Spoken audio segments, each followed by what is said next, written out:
everyone, I'm Jared and I'm here with Larnell Lewis. And Larnell's out from Toronto, Canada, out near Vancouver, Canada, to film some lessons for our Drumeo Edge members. But we figured since he's here, we might as well film some shorter lessons as well for everyone.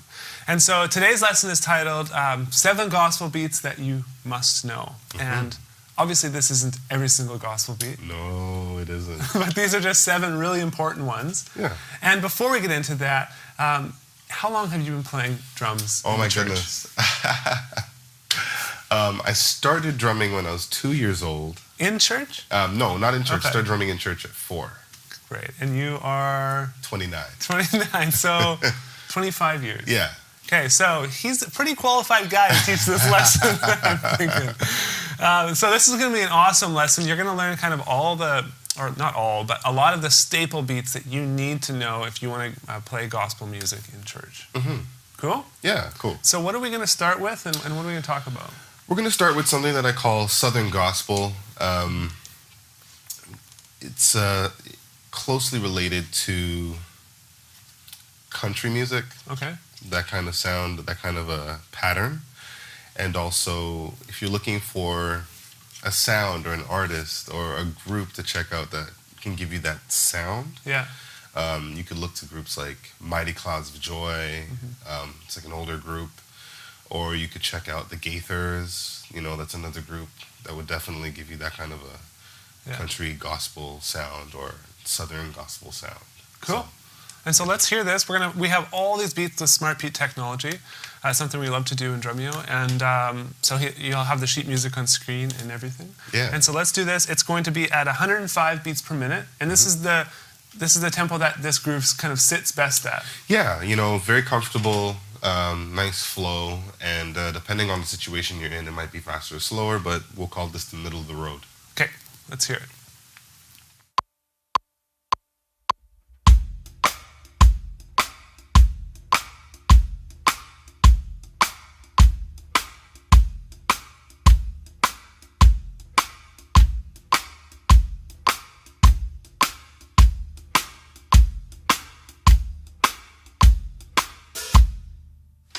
Very cool. And so that's like a shuffle in triplets. And are you counting anything when you're playing that, or are you just?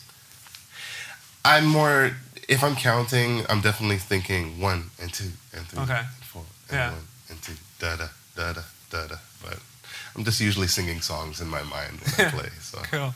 Okay, so the next one we have is the waltz. The waltz. So, you know, you might be familiar with the waltz when it comes to, you know, ballroom dancing and like that kind of a thing. But the waltz does appear in some music in church.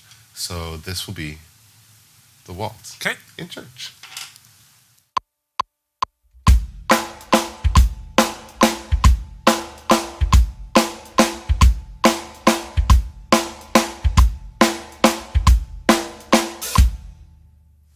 And so the waltz is based in 3/4, which is basically you're just lopping off one quarter note every 4/4, and you're counting to 3 instead of counting to 4. There you go.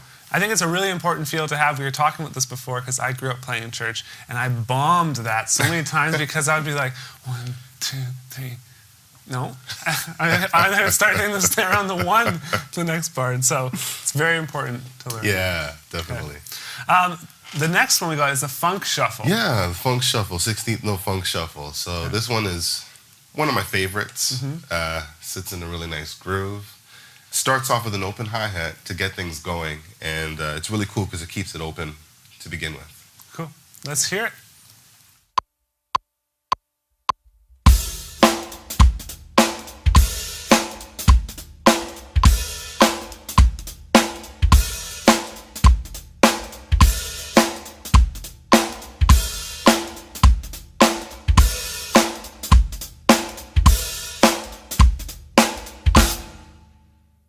Okay, and before we move on from there, you got to tell us, like a lot of drummers, me, would go like this. Yeah. And you keep everything here, and you just kind of like. Flick my wrist up to get there. What? Maybe you can just elaborate. I blame drummers like Teddy Campbell. No, I don't blame anybody. It's something I picked up being used to hitting the hi-hat with my left hand while playing the ride cymbal. Figured that I would actually keep my left hand there and just get used to doing it.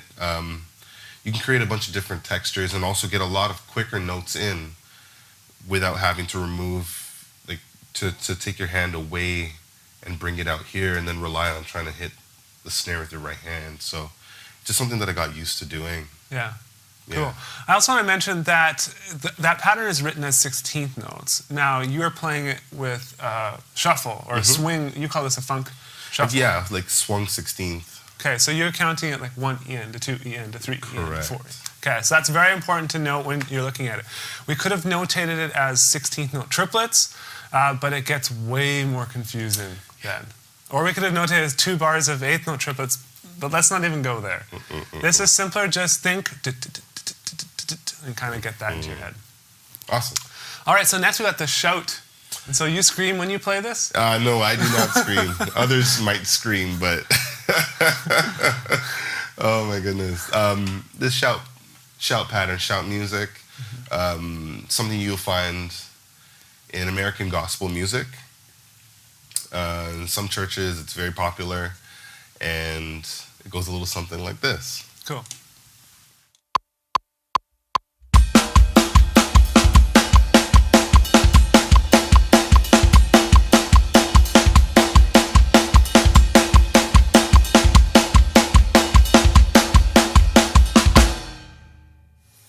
Great. Now this is a 2-bar pattern, right? And the main switch up there is on the ride cymbal near the end of the 2nd bar. And the bass drum at the end as well. Bass drum. Okay. And you obviously vary from that depending on the music and stuff like that. Like I've seen you do at that tempo, you'll start doing more intricate stuff on the ride cymbal. Yeah, and lengthen the phrase even more, so it might sound like a 4-bar pattern that turns around on the 4th bar, or I'll do the 2-bar, but then to make it feel like a 4-bar pattern, I'll just add something else towards the second time around. So. Yeah. Do you mind just quickly demonstrating that? Okay.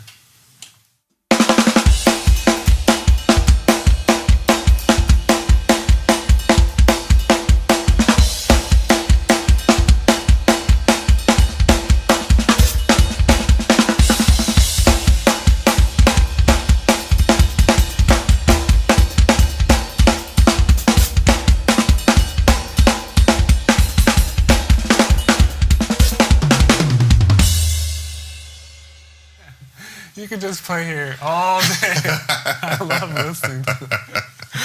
Oh, so good. Okay, moving on. I wish we had all day. And just so you guys know, our Drumeo lessons that we've been doing with Larnell, they're an hour, and we get to ask questions and stuff. And so I do that to him. I'll make him play the whole time. It's awesome. But the next one we got is Caribbean. Or no, we got the ballad happening. Okay. Yeah. So the ballad, very simple, straightforward. I'll play it with you. I'll play it for you. Some of you will know it, some of you may not. But you use this in what would be considered the worship part of the service. People are in meditation, people are praying. It needs to be a little quieter, a little softer in volume. So we use cross stick. I try as much as I can to use the back of the stick. Nice full sound. And I'll be doing the accents, the quarter notes with the edge of the stick on the hi-hat, and the other 2 16th notes with the tip of the stick on the hi-hat. Cool. Here we go.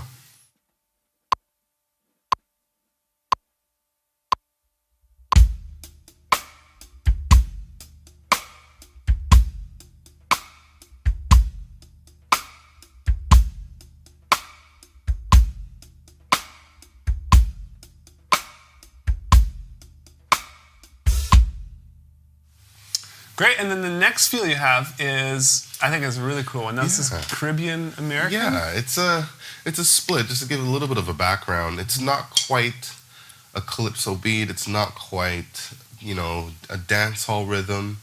Something that I've heard from a lot of recordings from gospel artists in the States, and it's just a mix of this, a little mix of that. It's funkier, but we'll just call it Caribbean American. All right? Cool. Here we go.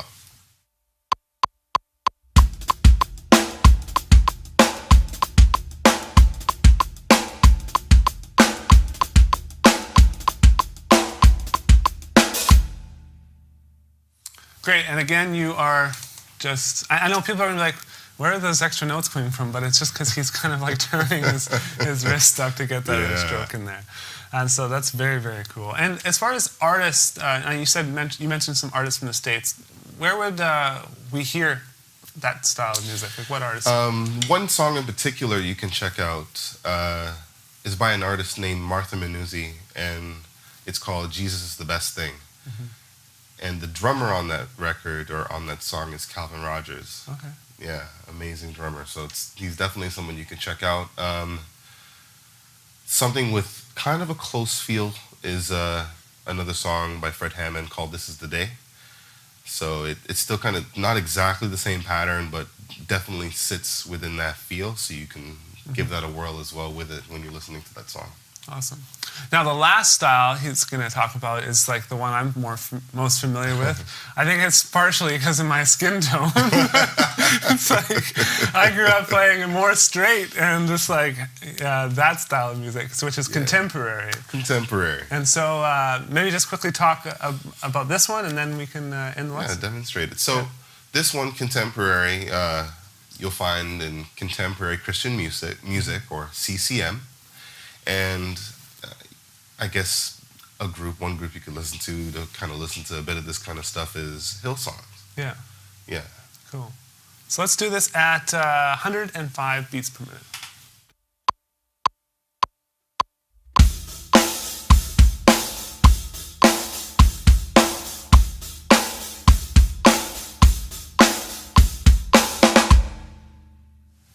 Awesome. Well, thank you so much for sharing this stuff. If you guys want to hear more about all the crazy stuff Larnell Lewis is doing, you can just go to his website, larnelllewismusic.com.